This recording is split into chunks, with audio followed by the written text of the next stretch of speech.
So there is probably one name that you keep hearing no matter where you turn at the moment. Angel Gomes, United Academy graduate, homegrown talent, out of contract next year, and just completely dictated a game for England.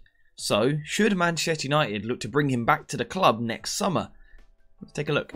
So before we get even close to a conclusion on whether or not we should sign Gomes back to the club, we actually need to figure out what he is as a player, because he is very different to what we had in the academy. In the academy, he was this small, creative midfielder, someone that wanted to play in a 10 role, high up the pitch, and really be responsible for unlocking an opposition defence, finding that last little pass, providing that little bit of creativity, or that little spark in the final third to create chances for his team. These days, Angel Gomes is something very, very different. You would have seen it for England last night. He is now very much a deep midfielder. He also played this role for Lille in France. He's been playing in this sort of position on a regular basis, but also for the England under-21 side that won the Euros the other summer. Gomes has very much developed into a midfielder that is going to hold in a slightly deeper position. However, the skill set that he brings is actually still very similar to what he has always brought, and that is just pure technical quality on the ball. Gomes is unbelievably gifted. He's got an incredible first touch, his tight control, his ability to manipulate the ball, his body swerves, you know, the way he drops a shoulder, the way he manipulates the opposition is all phenomenal. He is a proper diminutive, low centre of gravity midfielder, and you guessed it, he is press resistant in the first phase. He is capable of dropping into these positions, and if the opposition are going to apply pressure, Gomes has all the qualities to kind of wriggle out of danger. He'll use his upper body to try and keep the ball away, and keep the opposition away, I should say. And then the brilliant footwork to keep moving the ball. And what he's also pretty good at doing, probably because he's small, is actually winning a lot of free kicks. A lot of opposition players will get frustrated by his small touches, so they actually just kind of bundle him over.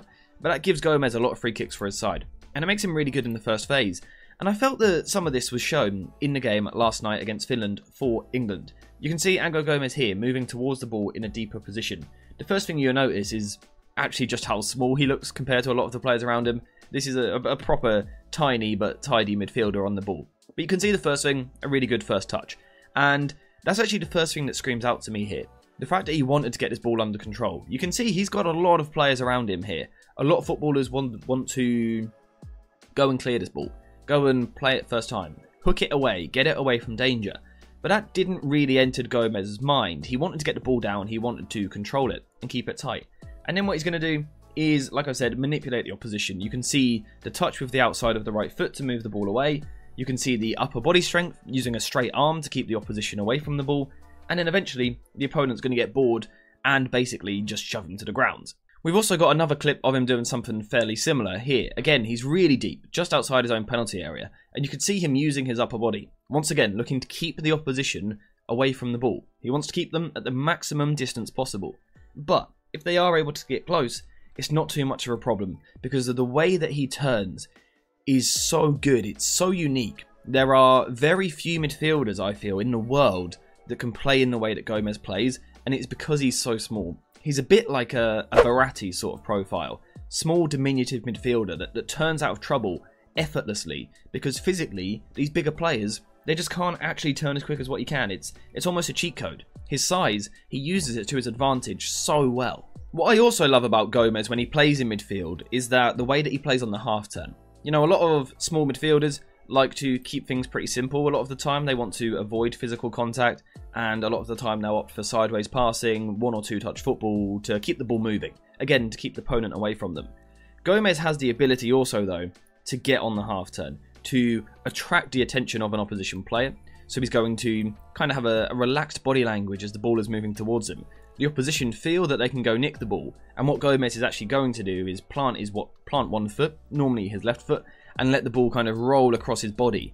And that's because he is very much a forward-thinking player. He has certainly developed into a player that can dominate the tempo of a game. We saw it in the stats last night for England. They were absolutely ridiculous, the amount of passes he attempted. He very much controlled the rhythm of the game, but he isn't sideways for the sake of it.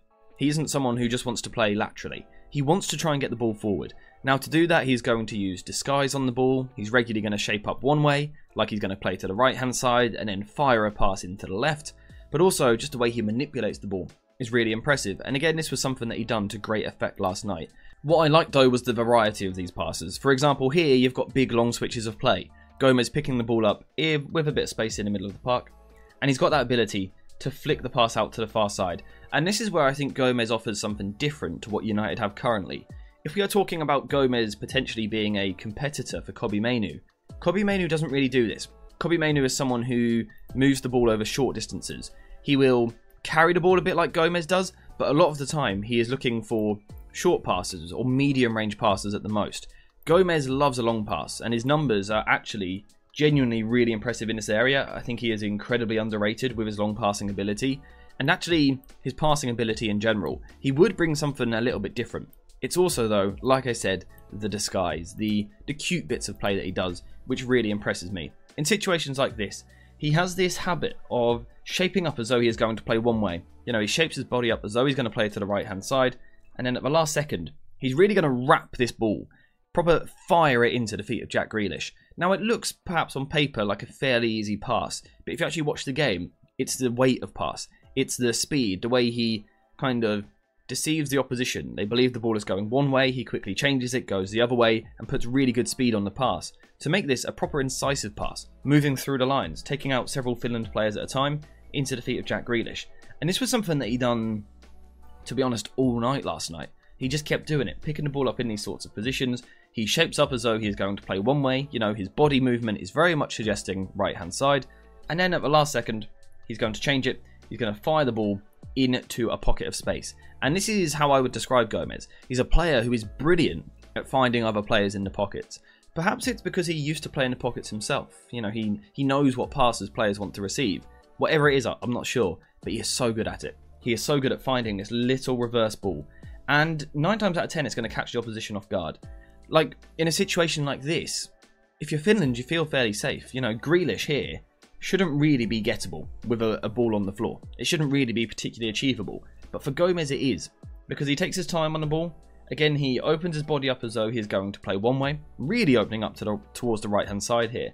And then at the last second, he catches all the defenders off guard and slides this ball through here. And again, he wraps it with real speed into the feet of Grealish. And it's so useful. It's such a useful skill set to have for breaking down a low block. It's something, again, which I think United currently lack. Gomes brings it. Here, again, scanning. He's seen Declan Rice early. He knows where Rice is. But then what he's going to do after that is actually take a couple of touches, slow it down a little bit. And that draws the Finland players over this way, towards the left-hand side. And then once again, Gomes is just going to play that little reverse ball. It's really cute, but it's just something that United lack. That ability to be a rhythm setter with passing. Kobbie Mainoo's a good passer, but he prefers to carry the ball first. Ugarte is a good passer, but he's fairly safe, and he also does quite like a carry. Bruno Fernandes is quite direct with his passing. Casemiro is the same. Eriksen is similar. Toby Collier is very safe. Gomes is the one midfielder, if he was to come into the club, that would bring high volume but proper rhythm setting passing, you know, rhythmic passing on the ball. And I think United could really do with that. But it's also the subtle details in his game, particularly against a low block. Now, this side of his game, you know, against deep defences, almost certainly comes from his time playing as a higher midfielder, a creative midfielder.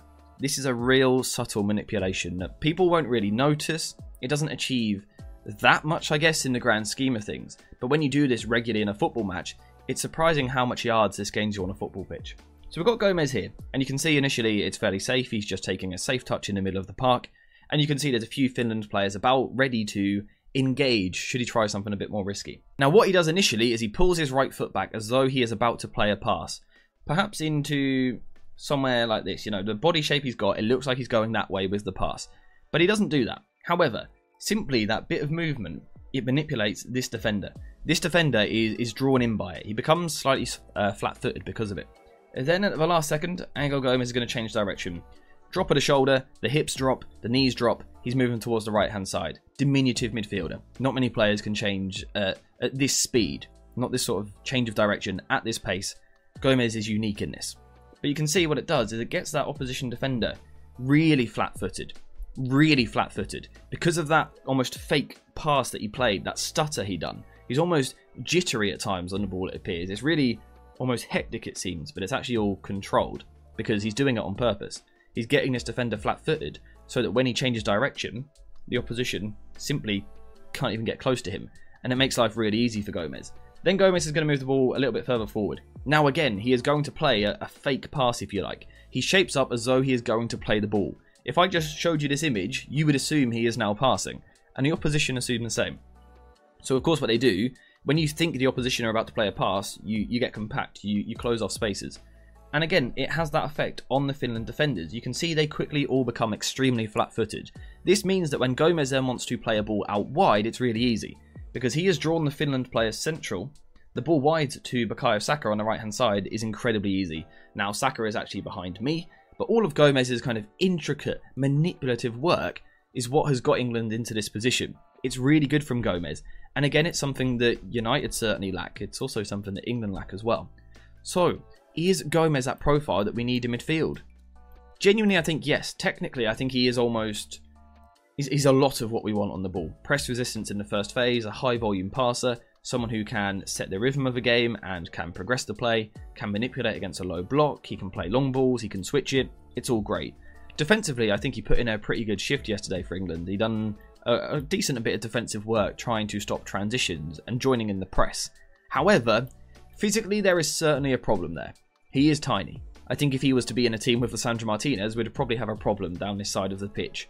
However, if you were to sign bigger players around him, which we've spoken about, we need to do that with Kobbie Mainoo anyway, sign a big physical left back or a left centre back or a central midfielder. If you were to do that and put Gomes into this team, I actually think it works really, really nicely. Now, if we were talking about a player here which was going to cost, I don't know, 30-40 million pounds, I would probably say steer away from it. Let's see if we can find someone else.